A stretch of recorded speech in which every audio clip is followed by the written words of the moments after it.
PIR is another way of diluting a product. So instead of diluting it inside of the bottle with water and chemical, we're actually calculating the dilution once it's left the foam cannon. It's the actual ratio of water and chemical that's impacting the panel of the car.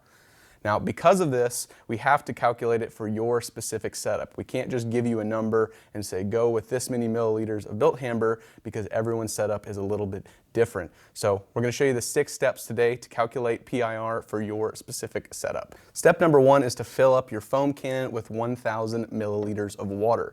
If you have the Griot's foam cannon, it actually has those numbers on the side of it, but if you don't, you could pick up one of these AccuPour measuring pitchers or use one of your own.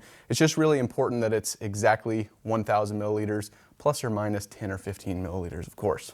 Step number 2 is to fully open your foam cannon's flow. So most of them have this knob on the top where you can fully open it or fully close it. That determines how much chemical is being pulled through. Just make sure this is fully open when you're doing this test. Step number 3 is to hook your foam cannon up to your pressure washer setup and spray the entire contents into a bucket.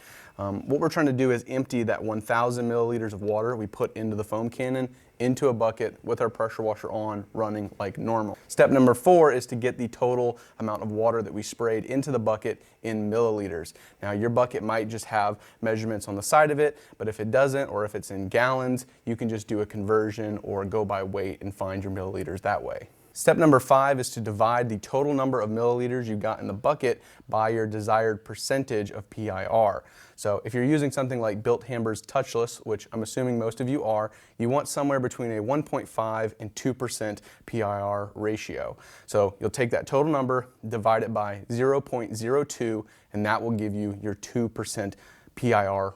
Step number 6 is to take that number you just got and use that much of Bilt Hamber in your foam cannon and then fill the rest up to 1,000 milliliters. And that will give you the perfect PIR. So there you have it. That's how you calculate PIR. A lot of people were asking this online specifically for Bilt Hamber's Touchless. If you haven't used it, it's a phenomenal product. You can get it at obsessedgarage.com, and we even built a handy calculator into the website. So if you don't want to deal with all of this and you don't want to deal with the calculations, you can just use that. It's very helpful. If you have any questions, you can let us know down in the comments, or you can shoot us an email directly to support@obsessedgarage.com.